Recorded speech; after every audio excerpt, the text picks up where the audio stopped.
औज़ुबिल्लाहिमिनश्शैतानिर्रजीम बिस्मिल्लाहिर्रहमानिर्रहीम।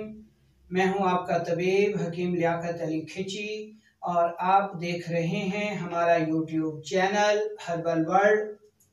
और आज का हमारा जो टॉपिक है उसका उन्वान है अल्सरेटिव कोलाइटिस यानी बड़ी आंत का जख्म।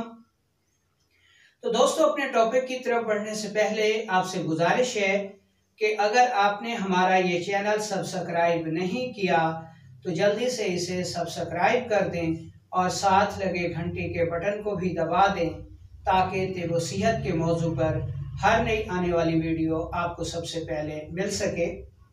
तो चलते हैं अपने टॉपिक की तरफ। सबसे पहले इसमें हम ज़ख़म की तारीफ़ कर लेते हैं और फिर आंतों के अफ़ाल और उनकी साख की तारीफ़ करेंगे। फिर अल्सरेटिव कोलाइटिस के असबाब का जायज़ा लेंगे, फिर अलामात के बारे में बताएंगे और आखिर में हम इलाज भी इसका आपको बताएंगे। तो ज़ख़म की सादा अल्फाज में हम ये तारीफ़ कर सकते हैं कि इंसानी जिस्म में पाई जाने वाली अखलात जिनको हम बलगम, सफरा और सौदा कहते हैं या अंग्रेजी इस्तिलाह में इसको अल्कली, एसिड और साल्ट कहा जाता है, इन मादों का जिस्म में रुक कर अपने मुतलका टिश्यूज को जख्मी कर देना जिससे दर्द, जलन, वरम, सोजिश हो और खून आए, ये कैफियत जख्म कहलाती है। अब हम आंतों की तारीफ कर लेते हैं। आंतें हमारे जिस्म में वो आज़ा हैं जहाँ पर निज़ाम इंहज़ाम का बड़ा अमल सर अंजाम पाता है। यहाँ पर ग़िज़ा के अच्छे अज्जा तहलील होकर हरारत और पकने के तमाम मराहिल से गुजरकर खून का हिस्सा बन जाते हैं और फासिद मादे जिस्म से खारिज हो जाते हैं। आंतों को हम 3 हिस्सों में तकसीम कर सकते हैं, यानी छोटी आंतें, यहाँ पर आसाब की तादाद सबसे ज़्यादा पाई जाती है इसलिए यहाँ एहसासात ज़्यादा होते हैं, ये आसाबी हिस्सा है। नंबर 2 बड़ी आंतें, इनको बड़ी आंतें इसलिए कहा जाता है कि ये छोटी आंतों से हुजूम में बड़ी होती हैं और यहाँ पर गुदद की यानी एपिथेलियल टिश्यूज़ की तादाद ज़्यादा है, इसलिए इनका मिजाज गुदी मुकर्रर किया जाता है यानी गुदी उजलाती। और तीसरा हिस्सा माए मुस्तकीम यानी और कोलोन भी इसको कहते हैं और यहाँ पर उजलात की तादाद ज़्यादा होती है तो इसका मिजाज जो है वो उजलाती गुदी मुकर्रर किया जाता है। अब यहाँ पर हमारा टॉपिक है अल्सरेटिव कोलाइटिस यानी बड़ी आंत में जख्म का हो जाना। तो दोस्तों, बड़ी आंत का मिजाज हमने पढ़ा कि इसमें गुदद यानी एपिथेलियल टिश्यूज की तादाद सबसे ज़्यादा होती है और इसका मिजाज जो है गुदी उजलाती है। तो जब हम ऐसी ग़िज़ाएँ इस्तेमाल करेंगे जो कि गुदी उजलाती हूँ, सफरा ज़्यादा पैदा करने वाली हूँ, और जब सफरा इनसे ज़्यादा पैदा होकर जिसमें रुकेगा और आंतों के बड़ी आंतों के हिस्से में वो अपनी मुतलका टिश्यूज़ में ज़ख़म कर देगा, तो इस ज़ख़म को अल्सरेटिव कोलाइटिस कहा जाता है यानी बड़ी आंत का ज़ख़म कहा जाता है।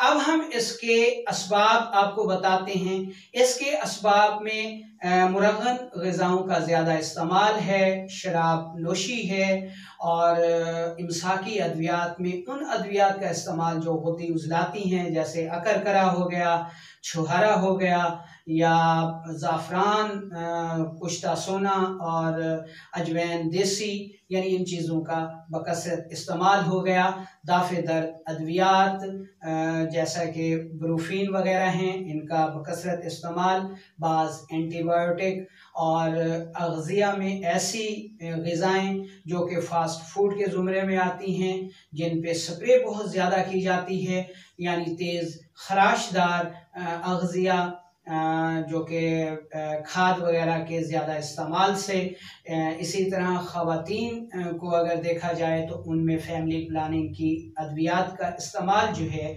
वो इस किस्म के अल्सर को जन्म देता है, यानी अल्सरेटिव कोलाइटिस।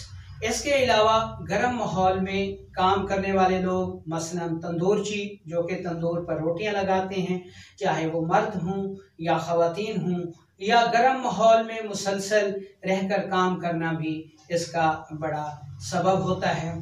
अगर कैफियाती हवाले से देखा जाए तो डिप्रेशन, गम और गुस्सा जैसे नफ्सियाती अवारज़ात, जहनी टेंशन का मुसलसल रह जाना भी अल्सरेटिव कोलाइटिस का सबब बनता है। ये इसके असबाब हो गए।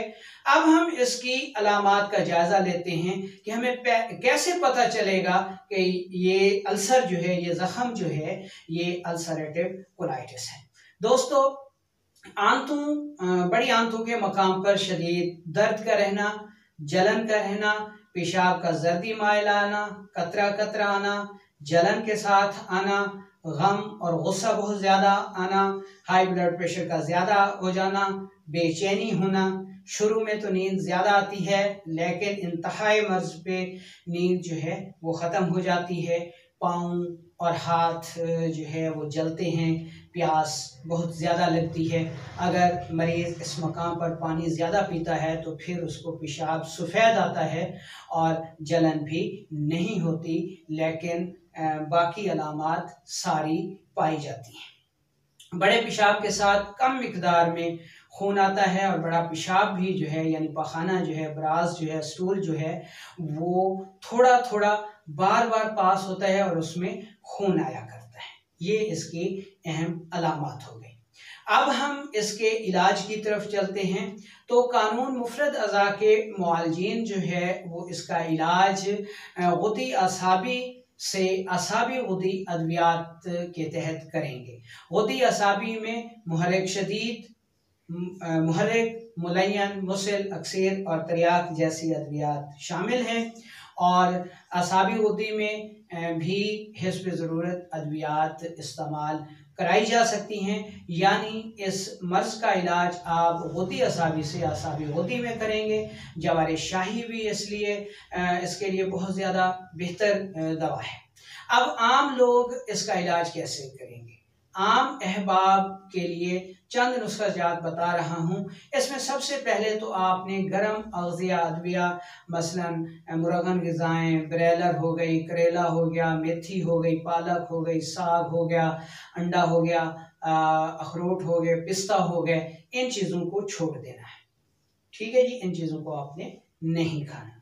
इसकी जगह आपने कद्दू खाने हैं, सब्ज़ तूरी खानी है, गाजर है, मूली है, शलजम है, चकोतरा है, टींडा है, ये चीज़ें आप ज़्यादा इस्तेमाल करें। दूध और दूध से बनी हुई चीज़ें इस मकसद के लिए बहुत ही मुफीद साबित होती हैं।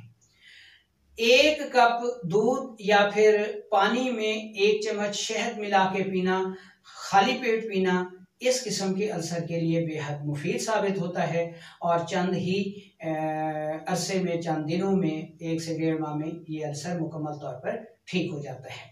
और शहद का इस्तेमाल इस मद में बहुत ज़्यादा मुफीद साबित होता है। इसके अलावा आपने 2 चीज़ें इस्तेमाल करनी हैं। नंबर 1 कुस्ते शीरी और नंबर 2 मुलट्ठी। इनको आधा किलो सफ़ूफ की हालत में लेकर, और सफ़ूफ इंतहाई बारीक होना चाहिए, आप दोनों को मिला लें और इसमें 20 ग्राम जो है वो आपने सख्त पुदीना डालना है, अच्छी तरह मिक्स कर लें और 1 चम्मच चाय वाली सुबह दोपहर शाम इस्तेमाल करें। इसके अलावा आपने जो दूसरी चीज़ इस्तेमाल करनी है उसमें आपने सौंफ लेना है, ज़ीरा सफ़ेद लेना है। इन दोनों को आपने बराबर वज़न लेना है और इनको आपने हल्का सा भून लेना है कि ये ब्राउन हो जाए। उसके बाद आपने इन दोनों को इंतहाई बारीक पाउडर कर लेना है। ये जितना वज़न हो इसके हम वज़न आपने शक्कर मिलानी है, चीनी नहीं, शक्कर मिलाकर आप इसको महफूज कर लें और 1 चम्मच चाय वाली सुबह दोपहर शाम मुंह में डालकर चूसा करें और आधे घंटे तक आपने कुछ भी नहीं खाना। ठीक है। इसके अलावा आप छोटी इलायची जो है वो इस्तेमाल कर सकते हैं। ग़िज़ा में आप साबूदाना की खीर इस्तेमाल कर सकते हैं, कस्टर्ड इस्तेमाल कर सकते हैं। तो ये चीज़ें 2 से 3 माह तक मुसलसल इस्तेमाल करने से अल्सरेटिव कोलाइटिस जो है यानी बड़ी आंत का ज़ख़म जो है वो ठीक हो जाता है और सारी अलामात जो हैं वो गायब हो जाती हैं, ख़त्म हो जाती हैं और शिफाए कामिला मिल जाती है। तो उम्मीद है कि आपको ये टॉपिक पसंद आया होगा। ख़ुद भी सुने और इसको आगे शेयर भी करें ताकि दूसरे लोग भी इससे फ़ायदा उठा सकें। मुआलजीन हज़रात से जो कि क्वालिफ़ाइड अतिबा हैं उनसे गुजारिश है कि तिब और तबीब को बचाने के लिए मुत्तहिदा तिबी अलायंस के पैनल को कामयाब कराएं ताकि ये जो दवासाज इदारे हैं और ये जो इस कोशिश में हैं कि तबीब की मतब फार्मेसी बंद हो जाए ताकि इनकी अद्वियात ज़्यादा से ज़्यादा बिकें। तो इनकी अद्वियात से तो सर के दर्द का एक मरीज़ भी ठीक नहीं होता, तो बाकी अमराज का तो अल्लाह ही हाफिज़ है।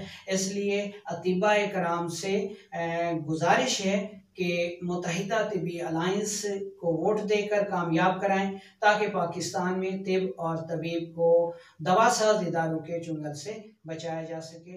वालेकुम।